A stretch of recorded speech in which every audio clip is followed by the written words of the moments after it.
The questions you ask often determine the kinds of answers you get. How do our questions impact our ability to make disciples, develop leaders, and plant new churches? That's the topic of today's show. Welcome to Run with Horses. My name is Norman. I'm joined by my wonderful wife, Susan, who helps me get through the day. And our goal is to help you thrive as a follower of Jesus. The spiritual life is simple in many ways, but it is potentially the most difficult part of your life. God invites you to grow, to live intentionally, and to join Him on His mission. I think it's very cool that we get to do that together. So thank you for joining me today. If you're new here, you can check out past shows at runwithhorses.net or wherever you listen to podcasts. And as always, I appreciate your feedback, questions, and reviews. Before we get going, I do want to ask you, if you don't mind, leave a review at the radio station or a podcast platform where you listen. Thanks. Hi, I'm Susan. Welcome to the section for Christian caregivers. I've been preparing for a workshop that I'll be leading next month on the topic of considering singles in our lives, those men and women who are unmarried, divorced, single parents, widowed, or for whatever other reason find themselves single. Thinking through some of the challenges they face has made me realize that my very own patient, my mom, fits that category. She's been alone now for 8 years, since her husband of 51 years passed away. There's a chance that I could be more intentional in including her and other elderly single people into my family, finding ways that I could be more supportive. I've come across several bits of advice from others relating to singles and how those around them can be helpful, courteous, and encouraging. So here are 13 tips. 1, as much as possible, help the single elderly person have someone to sit with, go to family events with, and so on. Sitting alone or entering a new place alone is difficult for many people, and families tend to sit together at church, but they could invite singles to join them. An invitation to lunch afterwards may make their day. 2, consider the words you use. If you're always talking about family or marriage and couples, they might feel left out, so we can make a point of mentioning singles too. 3, in the U.S., almost half the people over 18 are single. Find ways to integrate them, making them feel welcome, utilizing their talents and abilities for the good of others. Consider them as part of the team or part of your family. You could even adopt one into your family, like treat the person as if they were your grandma, your daughter, your grandkid, your friend. Psalm 68:6 says, God sets the solitary in families. Number 4, elderly people may feel like a fifth wheel if there are no other singles in the group or there's no one else there their age. So make a point of inviting 2 singles. Number 5, and one of the most important one, I think, singles may have been used to sharing their day with their spouse or talking to somebody to discuss personal life issues. The church family can and should provide a way to support and assist singles. Family members can also listen and be available to talk through decisions, sort through relationship problems, and help work through difficult situations together. We can create safe spaces for discussion. 6, train singles to reach out to other singles. They can meet each other's needs. It's not all about them. They can help others in the same path. You can pair older ones with younger ones and mentor them as they face similar challenges that the others might have. Set an example of how a single person can live for Christ. 7, invite singles to your house. Provide support during difficult holidays and anniversaries. Be thoughtful and mindful. 8, be available for and knowledgeable of the physical needs that they might have, such as home repair, car maintenance, lawn care, snow removal, and so on. 9, small groups provide community, a place to belong, to feel at home, and to be known. Prize deeper relationships with both Christ and with the family of God. These relationships will endure for all eternity. Support each other through life's challenges. 10, remember the difficult seasons, the different seasons of life for singles. 11, don't stereotype or lump all the elderly into one group. They are individuals with specific to them needs and desires and dreams. They're not useless or only needy.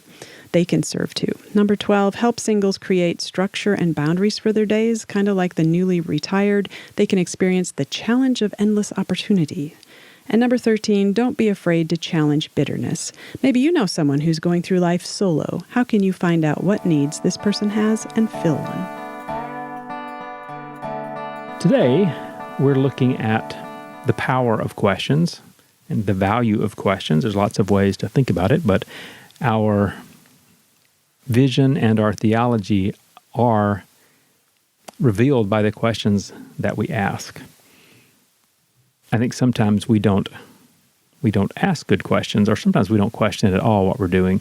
So I guess, Susan, for you, you've been in a lot of, or at least several different churches where they've had different ministries, and you've been part of different ministries.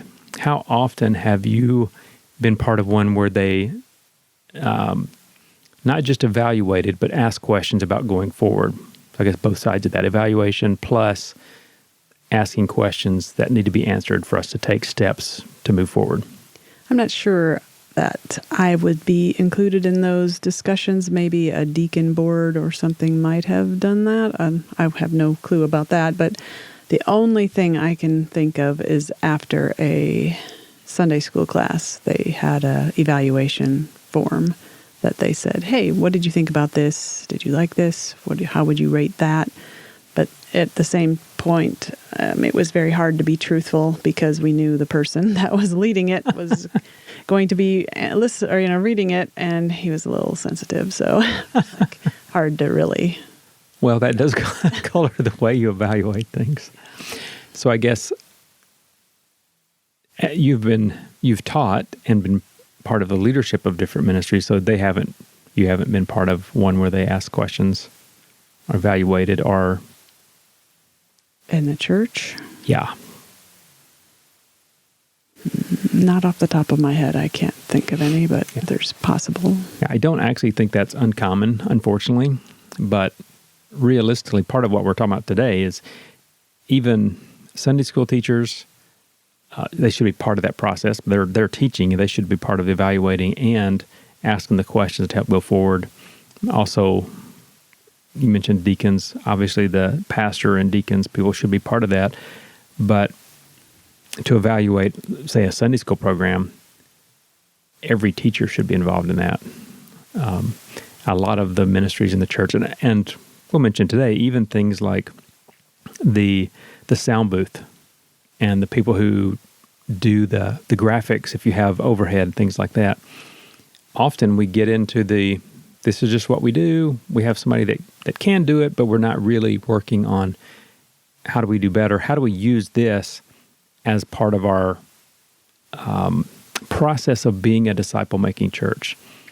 And I think that's kind of what I want to encourage us toward today, is that everyone who's doing anything in the church should see how it's supporting the ministry of the church to be a disciple-making church. How does it do that? If you're not really clear on that, then we really need to ask some questions. Are we doing something that's just completely unrelated to what we're doing? If we are, we should stop. Mm-hmm. But if everyone evaluates, whether it's the greeter at the door, the person who's doing the sound, a Sunday school teacher, a deacon or trustee, mm-hmm. The church will operate best if everyone understands how what they do contributes to the church going forward to achieve its mission of making disciples that plant churches and reach everyone in their geography. If we don't understand that, then it's easy to be ho-hum or just show up, and it's not that important. And we do it in a different way and at a different level, with a different, without thought, without prayer. Like, how often do our people who are cleaning the church or work in the sound booth stop and say, I want to pray that God uses me to do this well, so that he will be glorified and so that the church will go forward. And I think that's kind of, if we don't ask good questions, we don't come up with good answers. And sometimes we don't have any answers. We're not having conversations that are helpful. So that's kind of our purpose today. Yeah. I guess the social committee, I think they did ask some questions like, what would you like to have, or something. And I think, now that I think of it, like in a big service, or like even a Sunday night or Wednesday night, the pastor might have said, like, do you think there's something that would be helpful for us to do as a church? But then you have like 2 minutes to think about it, or maybe they announce it ahead, but then nobody ever says anything. So then, and it's not always a setting where you would feel comfortable, like everybody might not feel comfortable. Mm-hmm. And it's such a broad thing to say, what needs to change. I don't know. Yeah, and I think that's where asking good questions matters, because it's great that we occasionally pause and ask questions, but if we're asking the wrong questions, then we don't come up with the good answers. And sometimes the way we set it up, the context, it's just what would the church, what would you guys like to do? What would you guys like to try? If there's no context, and you say, well, great, what are we interested in? Then it's just about pleasing us. But if the context is set up, what is our purpose as a church? What can we do to better accomplish our purpose together as a church? And that's the context. Well, then you can have good conversations like, what's the purpose of our Sunday school? How does that contribute to the mission of the church? Okay, knowing those things, how can we do that better? What are the things that we could do that would help the Sunday school contribute to the church being stronger, healthier spiritually? Maybe part of that is shepherding. Okay, if that's part of our goal, then shepherding better. If it's training people, then how do we train people better? But sometimes I've been part of a few groups that ask a few questions, but they are kind of out of context. It's just, we should do something different. Why? What is our purpose? If we don't clarify that, then clearly we're not going to have good questions. So questions matter. One of the things that even now we're kind of hitting on is that questions reveal vision or a lack of vision. They reveal priorities.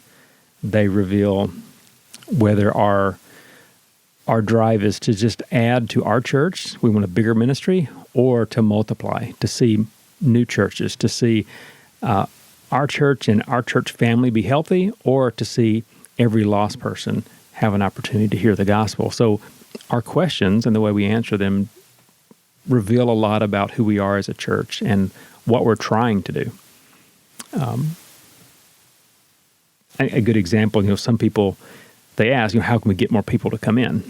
Well, that tells you kind of what a goal is, where I mentioned before, and we will probably go over this again in just a second, that's what we'd say is like level 3 thinking. There's 5 levels of the church multiplication. So level 3 would be addition. How do we get more people in our church? That's level 3. Where level 4 is reproduction, level 5 is multiplication. A level 5 question, or level 4 or 5 question would be, how do we train and release more disciple makers into our community? So it's thinking differently. It's not just about gathering. We want to be counting the sending. How are we preparing the sending? So it's asking a different question. You come up with different answers because you just want to gather people. That's why you look at some of the mega churches have done crazy things to get people to come in. And people do come in. They're entertained. Is that our purpose, though? Mm-hmm. Is that what we want? In some cases, that is what people want. Mm-hmm. So since I mentioned it, I want to make sure we understand those 5 levels of multiplication, because that is kind of the background that I at least believe the church should be having this conversation in. What is your goal as a church? Are you clear what God's goal for you as a church is? So a level 1 church is subtracting. So this is a church that's clearly losing people every year. We have a lot of churches in that boat. A level 2 is plateaued. So it's not really adding, but it's not really losing. So what that means is maybe you have 1 or 2 people come in every year, but you also lose 1 or 2. And it could be, people die off, you have new kids born, you have someone get saved, you have someone move away, but the balance stays about the same over a long period of time. And what they say is about 70-80% of our churches are probably in one of those 2 places and have fewer than 100 people in them. Level 3 is addition. That's churches that they're growing just slowly year after year. So they go from averaging 30 to 35. Next year, maybe they're averaging 35 to 40. A couple of years later, you've had just slowly growing over time. Not fast, no big changes, but just they're slowly seeing people added to their church. And they say about 15 to 17% of our churches are in that place where they're just slowly growing over time. 4 is reproducing. And this is churches that are planting new churches. So it's some people say if you count every church that has or will ever reproduce, it's only it's less than 10% that will ever have or will ever plant one church. And I've heard as low as 3 or 4% for that. So I don't know exactly what the numbers are, but that goal of a level 4 church is to be planting new churches. Level 5 is multiplication, and this is to see multiplication at every level happening. So it's multiplying disciple makers, it's multiplying leaders, it's multiplying churches. It's seeing a real movement of God and doing the things to support that. So a level 5 church would be drastically different than a level 3 church, which is adding a few people. Level 5 is seeing the disciple makers training disciple makers, which leads to multiplication. So that's the 5 levels. And when we think about our leadership, we can put that in the context of leading. And when I say leading, and today we're going to talk a lot about it because it's typically going to be the leaders who are asking the questions. They may be including everybody, but they're the ones who need to be instigating this discussion. So we're going to ask questions. You can think about those 5 levels, and our leaders, whether it's Sunday school, pastor, church planter, or like a mission leader, they operate basically in one of those levels, even individually. So a level 1 leader might say, I'm counting my ministry. I'm trying to do work. So looking at personal results, and that's their goal. They may or may not be successful, but they have hard limits is what they can do. Level 2 might be counting what they do. Like level 1 is maybe thinking personally, even personal growth and things like that. It's not going to not think about multiplication or reproduction. Level 2 is improving programs generally. So I want to do better at what I do. So it's the focus on I want to preach better. I want to have a better Sunday school program. Well, what does that mean? Well, maybe better materials. We want people to be happier when they come, to like it more, be more interactive, but we want to improve the existing program. Mm-hmm. Level 3 is beyond yourself. So thinking about how do we as a team do better? How can we succeed together? So it's beyond just the one person. Well, I want to improve my part of the program or my program, but I want to see our leadership team, other Sunday school teachers. How do I contribute to their success? And then level 4 might be counting leaders that I raise up. So we have a couple of pastors, even in our state, that they have invested in other people who become pastors. So it's like how many pastors have come out of our church that I've contributed directly and really encouraged them along that path. So that's reproduction. Or level 5 is thinking multiplication. How many leaders who are training other leaders? So how many trainers who are training trainers? How many disciple makers who are discipling disciple makers? So that's different because every disciple doesn't train other disciple makers.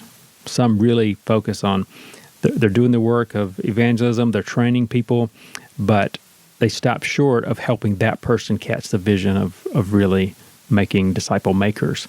But that's what level 5 is.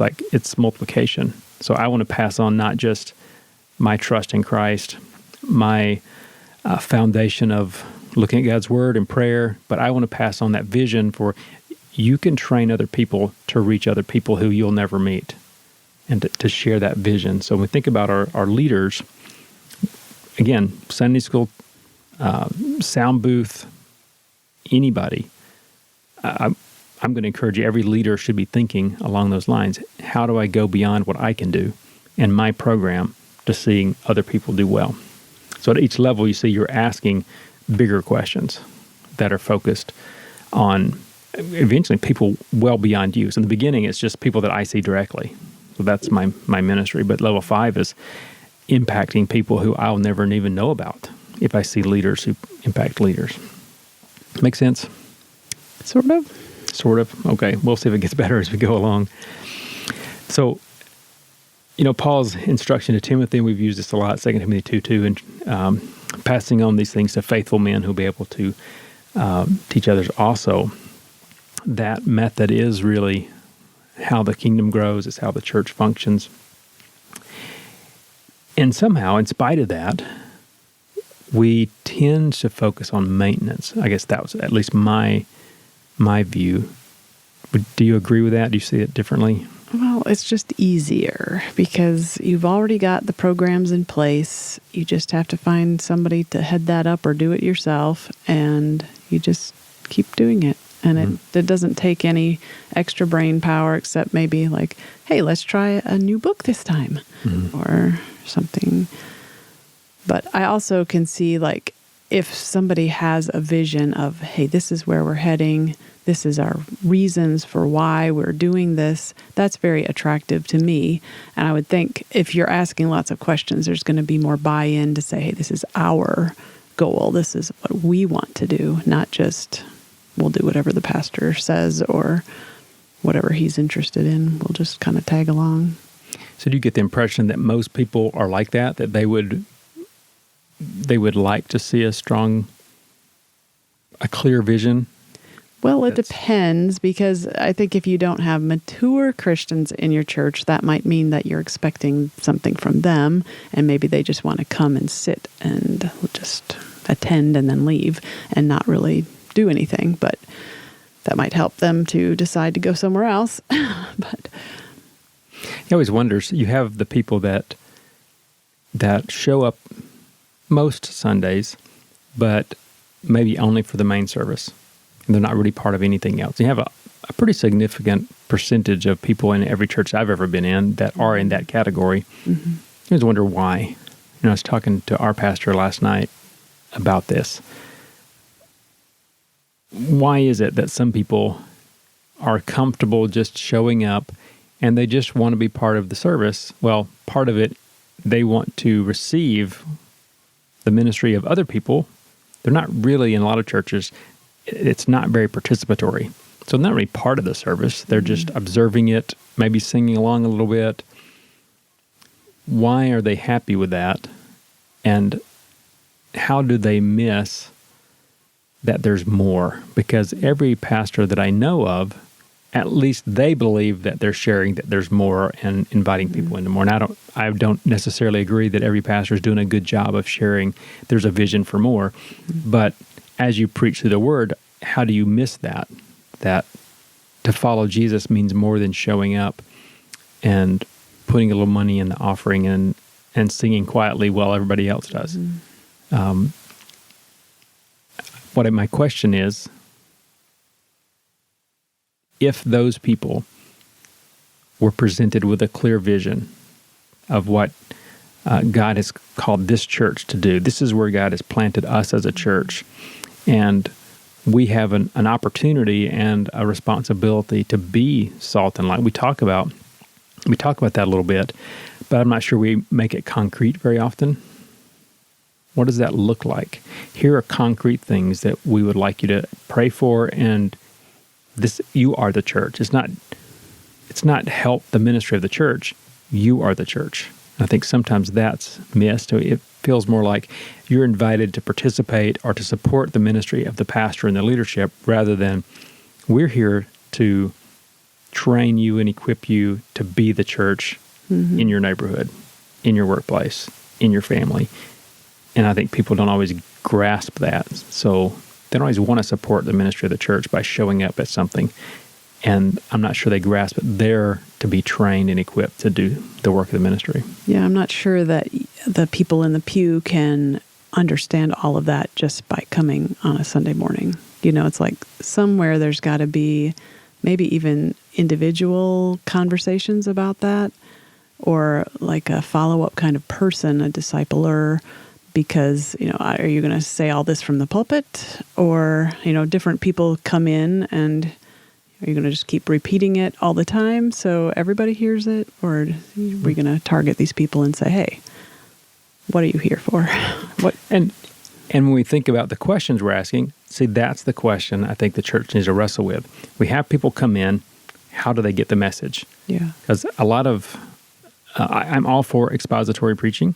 If someone only comes in and hears a Sunday morning expository message and you're going through Deuteronomy or Samuel or something, how long is it before they hear that God has something more for you? What invites them and causes them to want to be part of the equipping that is available? because it's probably not mostly happening then. So that's the question. If a church is serious, how do you do that? And partial answer is I think you do need smaller groups.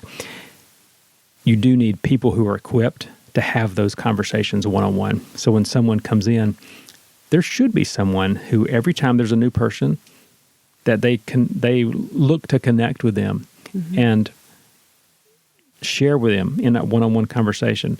Here's opportunities for growth. Here's opportunities for service, for ministry, for being equipped. Here's kind of our church vision and what we're trying to do. I would love to have you be part of it. But yeah, you're not going to get that primarily from the pulpit. You can get parts of that. And I think we could do a lot better at consistently giving that message. And some churches do, like they say every Sunday, we say this. It's like, yes, literally every Sunday we say, we're here to train you to do the work of the ministry. And here's opportunities for you to be part of that, to gain that training. And they said every Sunday because that is why they're there. But I haven't been in a church like that. I've heard about them, but I've never been in one like that. But that maintenance mindset is really survival mode. It's true of every organism. It's either growing or dying. And I think the church is the same. So maintenance really is managed long-term death. And it's protecting what is right now. And that's all you're going to get when you're asking the questions about how do we get enough Sunday school teachers? What's the next book we should do? And you're just saying, how do we keep what we're doing right now going? That's just maintenance mode. That's protecting what exists right now. It's kind of inward focus on the church rather than outward focused on the mission. And ultimately, it means the church struggles to impact the next generation. And I think that's dangerous, and it's one reason those good questions get us out of that. So the challenge for everyone listening today is, what questions are you currently asking in your ministry, whatever place you are? Are they addition questions? Are they maintenance questions? Or are they multiplication questions, reproduction questions? It would be worth thinking about and writing out some of your questions that you are and should be asking about your ministry, and kind of ask, what level does this represent? And what we don't talk about is how we can change that. So don't go away. We'll be right back. We'll continue looking at how to ask multiplication questions instead of maintenance questions.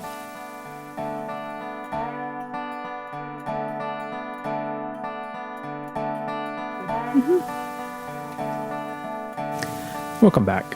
We're thinking about how to shift from plateau questions, addition questions, to reproduction questions or multiplication questions. And asking different questions really helps you change your level of leadership and your level of multiplication in the church, or,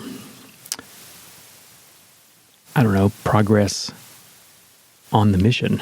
Part of it, I think, is just understanding that disciple making is intended to be a reproducing process, and saying that is our goal.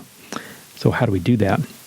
So some good examples here. I wanted to give a lot of examples in the second half of the show, but a Sunday school teacher, instead of asking like how many kids are going to show up today, could ask, how many kids can I equip to share their faith? How can I support them in their growth? It's not just about keeping them there for an hour or 45 minutes. And I think a lot of times, particularly the junior high and younger, maybe in high school, I don't know, but junior high and younger, I think a lot of times it is just like to get through the lesson. And that's the goal. Has that been your experience? I haven't had a lot of experience with that, but that's kind of what the impression I've gotten. Yeah, that sometimes it's to see how many friends you can invite, or can they all learn the memory verse, or, So part of the struggle is that there are some good questions that are not directly multiplication questions that we do want to see people individually grow. But to understand that growth also means looking beyond themselves. So if it's just about personal spiritual growth and it never actually includes engagement with a mission, then we're really limiting ourselves to those plateau or maintenance questions. So it's good questions to ask. Even for adult classes, memorizing Scripture is great, but understanding that we memorize Scripture partly so that we're ready for conversations with people. There's value beyond just us. And see that I try to say this even with the basics, like just reading the Bible. You read it so that you have greater understanding of who God is and what He's doing and what He's calling you to do. But to learn to read it and understand that a lot of things you read prepare you to have conversations with other people. There are things that other people need, and to be looking for those opportunities to share what you're learning with someone else. That's a different way and level of reading God's Word. Takes intentionality too. Like, I need to remember what I read in the Bible this morning because I might need this later today. Yeah, and it's one reason why I keep pushing to do some kind of journaling with your Bible reading, because it just helps you remember it better. I know if I don't do that, I just really struggle to remember past lunch what I read, and I struggle to remember what I did 5 minutes ago anyway, but writing it down helps remember things. Well, and two, I think if you don't have, like, all right, I'm going to write this down, then it's just kind of like, okay, I read the passage, and all right, there was something kind of interesting in it, but then you don't really process it, and you just are ready to move on. I know I've seen you write down something like every day, so even this week, I was just ready to shut my Bible and go, wait, I didn't write anything down. So as I looked through the passage again, I found something and wrote it down and was like, okay, so now I know this is what I got out of this today. But if I hadn't have done that one step, I would have just kind of lost some of the momentum or the value of the reading. Yeah, and sometimes it is harder to find something. I know I've had a couple of times recently where there's a chapter I read and well, nothing really stands out. It's like, this is something that I feel like God's speaking to me or that I need to work on. So I go back and think about it again.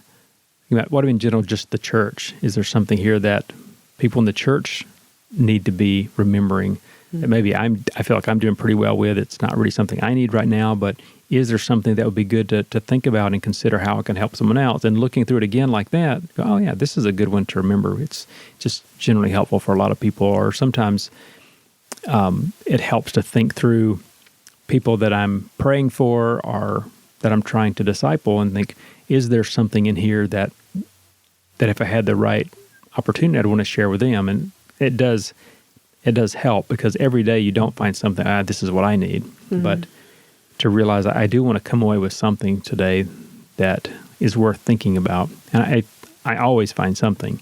It's not always earth-shattering, groundbreaking new stuff, but to have even just a little thing that, this was worth reading today and thinking about. So a volunteer leader in the church, and sometimes we have, say if your church has trustees or people who deal with the building, they might ask the question, how do I feel this need? So I'm taking care of maintenance. So how do I just take care of the maintenance of the church? Yes, that's a valuable question. We need to ask that. Those things need to be done. But a trustee who is thinking beyond just doing his job and thinking about fitting into a disciple-making church might ask, who can I invite and train, empower to step into this kind of ministry? They're not doing it right now, but they could.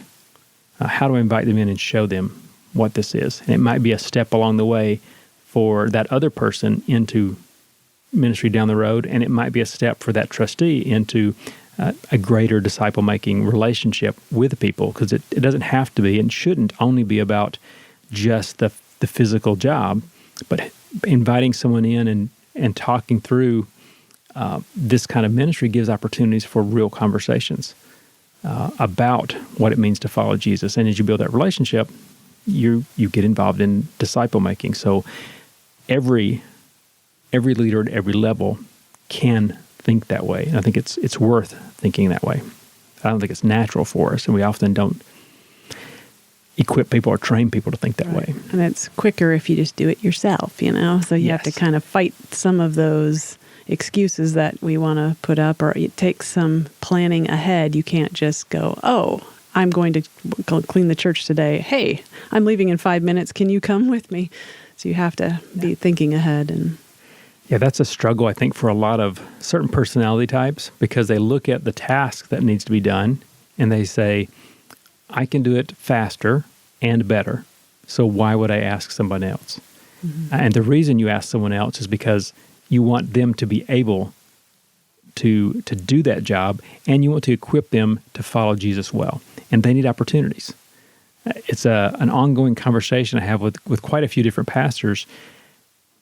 They often have someone come in and preach for them when they're leaving. It's like, well, how often do you invite someone in your church that could do that to preach while you're there? Mm-hmm. So you can shepherd them toward being able to be a better Bible teacher. Sunday school thing, same thing.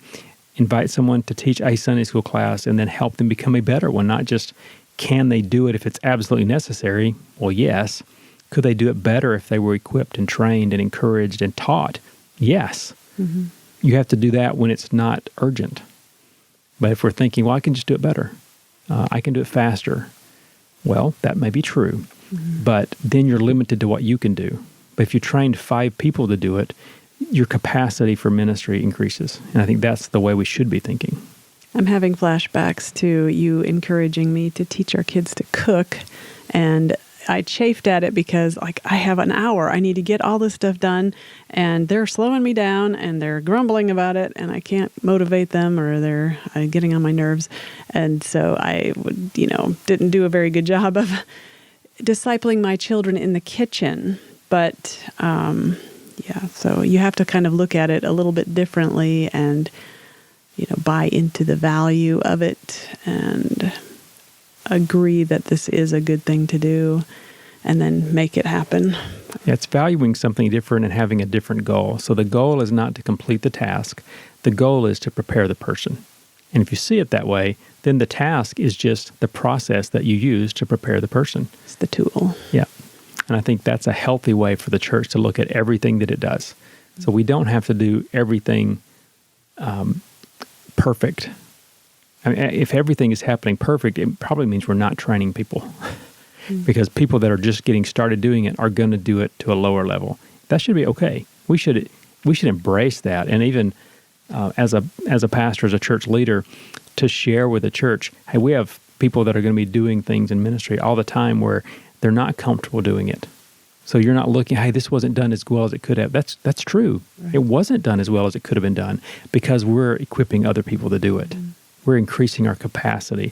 We're increasing our potential to start another church, to do other ministries because we're equipping people. Which means, yes, the level that a lot of things happen is going to be lower. A good example of this, I had a chance to visit a church where their music team operated that way. They were at a college town, had a lot of semi-professional and professional musicians that came to the church. They could have had perfect music every Sunday, but they prioritized equipping people. So one of their policies was, we always have to have people who are just getting started. So you're never going to see all the best up there. Every time you're going to see people who are, this guy's been playing guitar for 6 months. Now we have a professional guitarist sitting out in the audience. Could he do better? Absolutely. That's not the point. That's not the point. But we have this high schooler that's learning to play. And the professional out in the audience, he's teaching him to play. Mm-hmm. He's getting better. He's learning to play with professionals because the pianist today is a professional. Next week, it'll probably be somebody who has not as good. That's okay. The goal is not perfection. The goal is that we're doing this together. We're worshiping God. Every person is giving God their best. The guy who's been playing guitar for 6 months, his best is at a lower level. But I think it's just as sweet to God. And to recognize that value and encourage him, God is glorified by you using your talent as it is today. To value that and think about it and then expanding that to every ministry of the church. Are things going to be done differently? Yes. Are there limits? Yes. But that's a good thing to embrace those. Yeah, I think that maybe some churches are good at using like young people and teenagers to help do like set up or tear down or helping with VBS or Christmas programs. But I think that those kind of things, you have to show up, you have to have a little bit of energy and stuff. But it's a different level to take somebody, like even a teenager, and say, all right, I'm the elementary Sunday school teacher. Why don't you come in and sit with me and listen to how I do it? And next week, you can lead the story time. And to think through and talk through with them, this is why I'm doing it like this. And all right now, and, being able to critique or give some pointers of, all right, now you lost their attention over there. They were squirreling around. Or, finding ways to show, okay, this is why we're doing what we're doing, and here's how we can do it better, and giving them a taste for that. But, or, even an adult to do something like lead a Bible study. That's something that takes a little more education or training, I think, than just, moving a chair. Yeah, and it's something that everyone should aspire to, and the church should equip people to be able to do. And part of it is having that discussion, asking those questions. How do we equip every person to be able to do this? Part of that is, how do we help them understand that this is what you can and should be doing? You should be able to lead a Bible study in your home. Now, we're not going to send you out to do that with no equipping and no training and no support.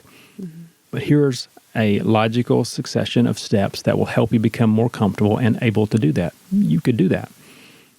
I like the way the church I grew up in had a period of time. We had a pastor that was really behind the youth. So we had every fifth Sunday was Youth Sunday. And by that, what they meant is the youth do everything that they possibly can do in the church ministry-wise. So they taught classes, they led the songs, they did what the Sunday school superintendent did. They went around and collected money, and we had a board where they put up the numbers, and they did all those things.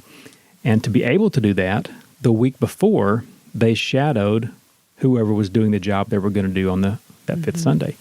And over time, you do every job multiple times. So by the time you're an adult and going through that system, and someone says, hey, would you be willing to be the Sunday school superintendent? You actually know what they do, instead of going like, well, what do they do? Yeah. Or the deacons, when you're approached as a 20-something-year-old in that church and they say, hey, we'd like to nominate you for a deacon, would you be willing? You actually know what deacons do. You've met with the deacon monthly or almost monthly for years, and you have an idea of what deacons do. That's a big part of equipping people and helping them see it's not, only special people can do this. Everyone has opportunities, and people learn what their gifts are through those opportunities to serve in those different ways. If I could just mention something too. I know in Japan, we had such a smaller group to work with, and so I don't know if it's because of that you were looking at each person who was there and trying to train everybody, not just saying, well, okay, these two people, they seem like they have some potential, but this guy, he's kind of slow, or, he doesn't have the charisma of, somebody that would really do great as a pastor or a leader. But to take everybody and say, all right, we are all going to work on different things, and not just look at the appearance of the outward. Yeah, I like the philosophy of a couple of people I've heard where they basically say you equip everybody. Will everyone be able to do it eventually? Not 100%, but certainly more will be able to do it if you equip everybody than if you hand select the people that you think will do it. Because God has a tendency of using people that we wouldn't select. Right. And some of those people, they're not ready today. How do they get ready? Well, as you equip them, as you train them, as you work with them, you see astronomical growth as people are encouraged and realize, I can do this, or God does have something else for me, and they embrace that and really put effort into it. They become the person that you would have picked, but they weren't that person when you started. So you equip everybody.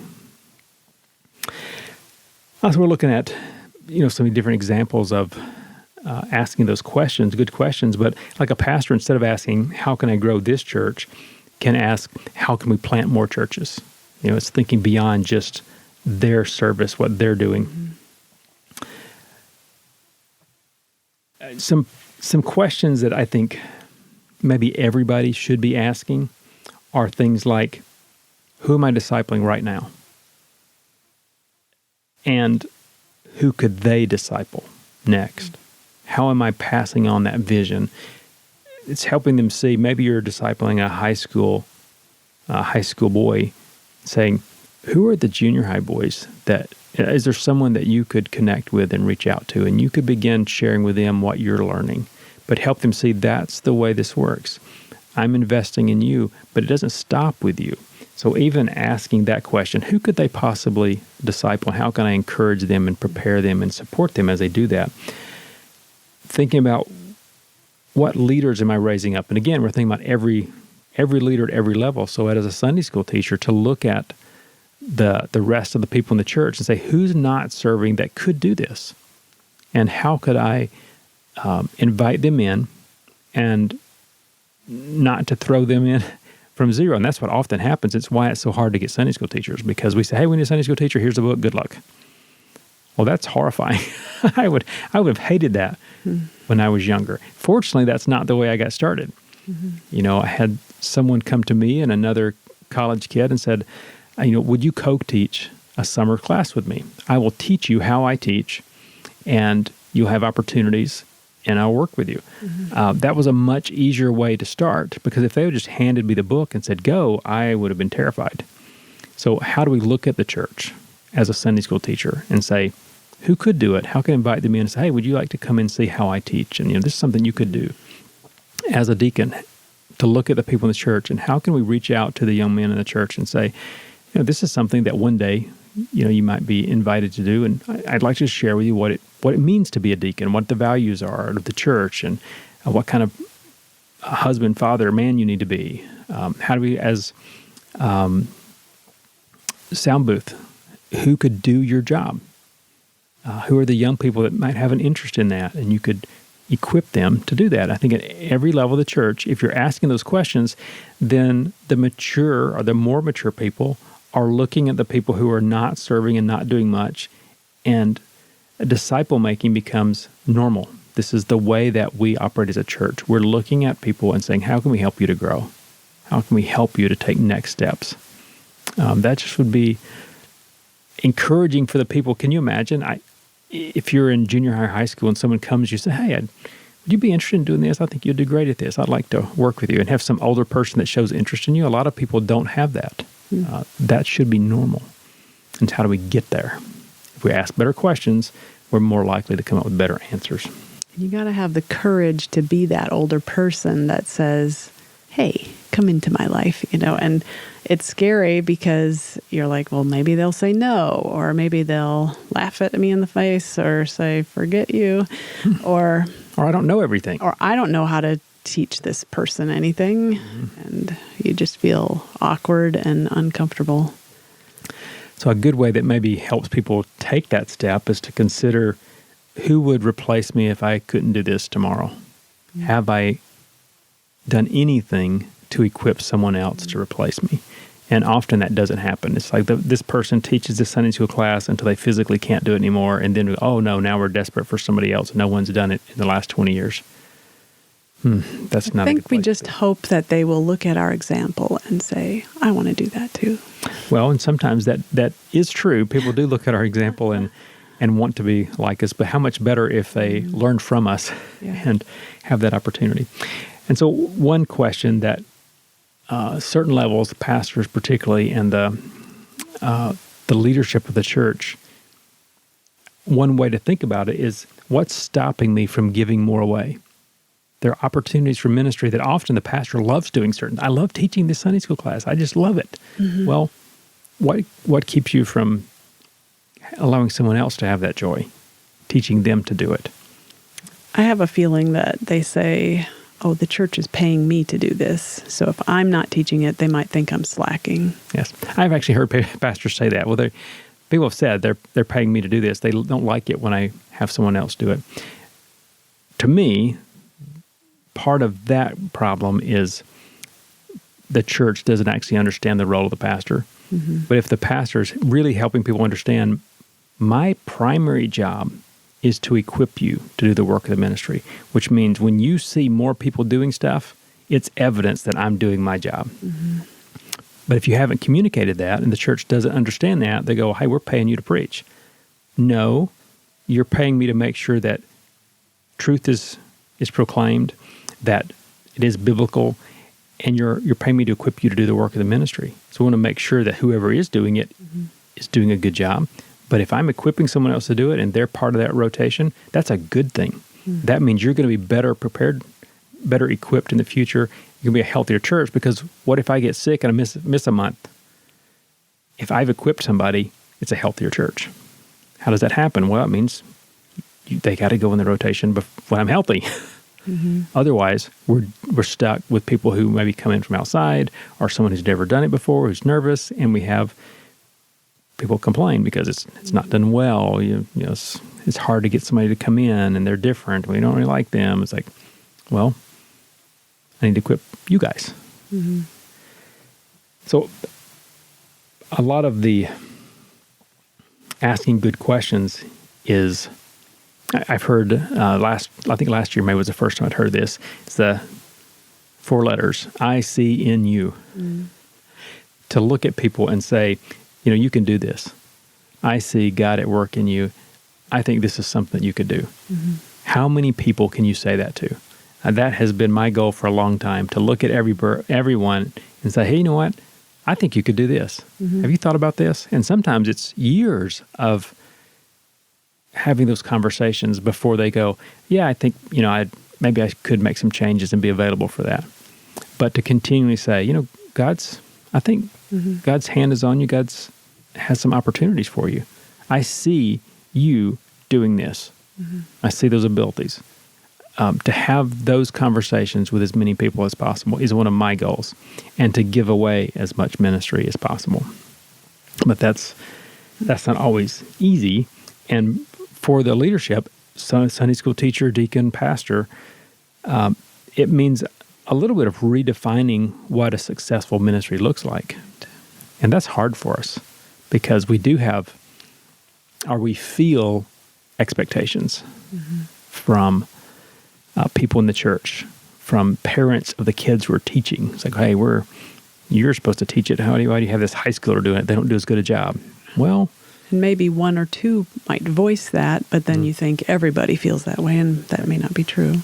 Yeah, and those expectations can keep us from really having a biblical view of our role and from striving to reproduce. So to redefine what success looks like in our ministry helps us. And part of the way we do that is to ask those questions that lead to multiplication.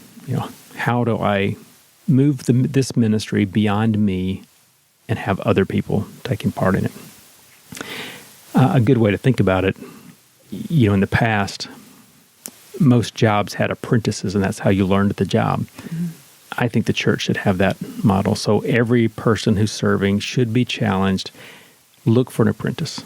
It may take you a week, it may take you a year, but look for an apprentice and pass on all that you know about this role to them. That should be normal. If it is, you're not going to have the same struggle to fill every little position, because you have multiple people who have been challenged and encouraged and have learned what the ministry is.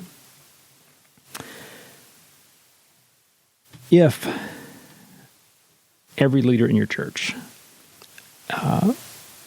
multiplied themselves just once in the next year to 2 years, how would that change your church? And I think that's a powerful question. I mean, that's a question to me worth considering. What does it look like for you to have spiritual grandchildren, people that you have trained and equipped and encouraged, who are not just doing it, but they're teaching other people to do it? And consider how that would change the atmosphere of the church if that's normal, where we're supporting always people beginning ministry and learning and making mistakes and helping them to get back up. Asking good multiplication questions, I think, is part of how we get there. At every level, there are questions we can ask like this. We didn't go over as many as I wanted to, but basically, instead of asking, how am I doing, we want to get up to say, who am I apprenticing? How is my apprentice doing? How's the person I'm pouring into, how are they doing? Thank you for listening today.